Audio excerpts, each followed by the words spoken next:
Really? And I empathize with all my fellow people that have gone through, chemo, especially harsh chemo.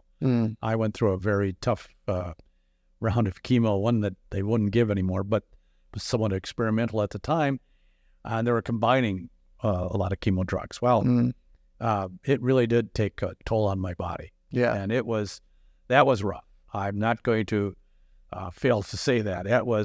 There were days. Yeah. And I just, the pain, the loss of muscle, the weight, everything, you couldn't eat.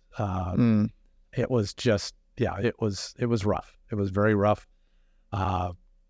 And then then you come back up and you bounce down, you come back up. Yeah. So you try to get a hold of that psychologically. And I was very fortunate between my wife Paula, family, and some really, really good friends. A couple of them showed up on one day, and of all things, it was their friendship and laughter. It kind of gave me like, okay. I was so sore the next day from laughing because I didn't have any more stomach muscles. And when I got through that, I'm like going, all right, damn it, we can do this. Yeah. And right before that, I was just like, wow, you're, it's round 10 and you've taken 4 or 5 hits to the face and the gut, and you just have, you don't think you have anything left. But it's being able to go through that. Yeah. And then I listened, it was like somebody said, well, eat, swallow, drink water, do whatever you got to do. And I did that. And I found the comfort foods. We found, I had to fool my brain into, this is really, you're going to like this. And I don't want anybody to eat it anyway. So you just, I don't know, this self-preservation in the end, I think is a stronger emotion than people maybe give it credit to. Fighting cancer is one of the worst. But it's also, after you've had a heart attack or heart surgery, doing all the things you're supposed to do, following through with the physical therapy, not just at the physical therapist's office, in your home, doing the stretching. Oh, this is so boring. Right. Oh, I don't like eating like this.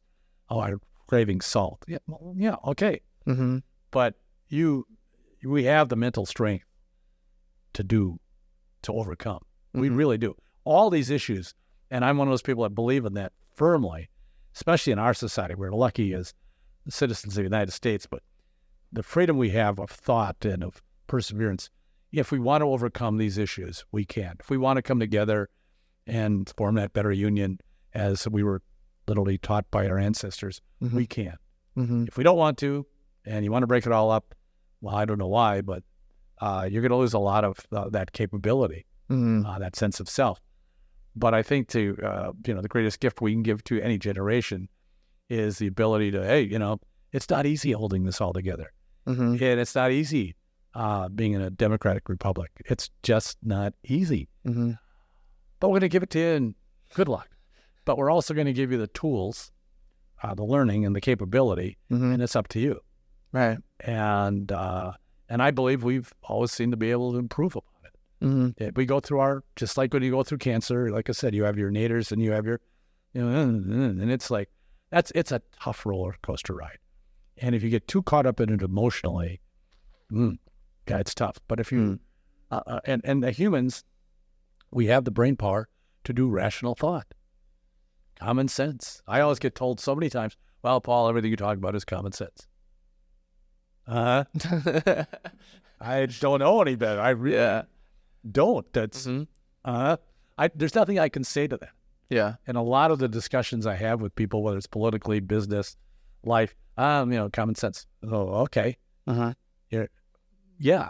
And the same thing to me is like when I'm learning from what I learned from cancer was, for me, and maybe just for me, but pain is endurable, and it's not going to foil my desire to want to live a quality life.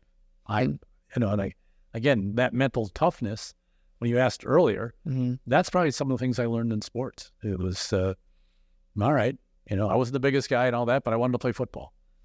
Well, you nuts? But I was fast, I was good, I had good hands, and that meant you're going to get hit. And that wasn't always, I was like, all right, what's the name of that bus? But, I just liked it. Mm-hmm. And it was one of those that was life. You're going to get hit. Yeah. You're going to stagger. Mm-hmm. And it can be emotionally, physically, relationship-wise. There's no perfection. Mm-hmm. And we have to have the desire, because we certainly have the capability. But it's all in what you want to do. Mm-hmm. And it is a you thing. It's not a all of them or blame it on others. I mean, that was the one thing I've heard other cancer patients, this happened because of going. Yeah, for me, it was secondhand smoke. I could have blamed every smoker, and there was some resentment, but for the most part, it was, okay, how do I avoid that?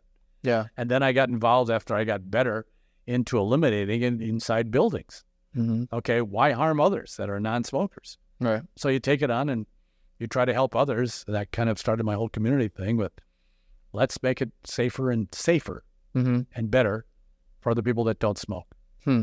And then we heard all the things, economics, and it was no, there was enough study to know that the economic. Then I learned what I learned there was how to fight bad arguments with good economics.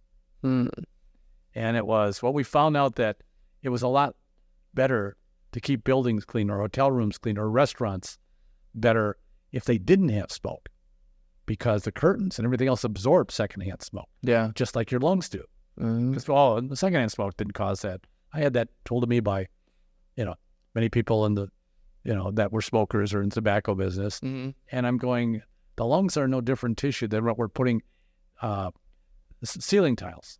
Take the curtains down in a room that's been full of smokers in a house. Mm-hmm.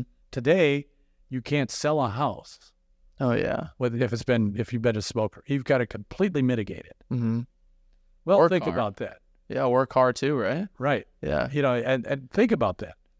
We were doing that to every human being, in a house, in a bar, in a restaurant, Mm-hmm. in a hotel. Well, why?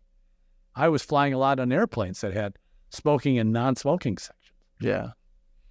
They didn't change airways. They just got more full of tar and everything else, and you start absorbing that into your lungs. That's insane. And ask anybody of the time in the 80s that went out to bars or went out dancing, and you came home, I got to get rid of my clothes because it all smells, my hair. Mm-hmm. You wanted to wash yourself, thinking, well, you don't think that went into your skin, into your lungs, Mm-hmm. and all that? And some of us, it did more harm. Right. Huh. So that's how it sprouted in you? For the most part, that's what was perspective. We checked for radon. We checked for everything else. It was the chemicals that were found in the tumor had, suspiciously chloride or fluoride, not fluoride. They were a lot of the, it's going way back, but a lot of things that are in secondhand smoke. Okay. And what age were you when you got the cancer? 45. 40. Well, I was 45 when it was detected. I was operated on and went through the chemo. Mm-hmm. According to the doctors, it obviously happened much earlier. Okay. It could have been that kind of growth to the size it got into the infestation in my lymph nodes. Took years.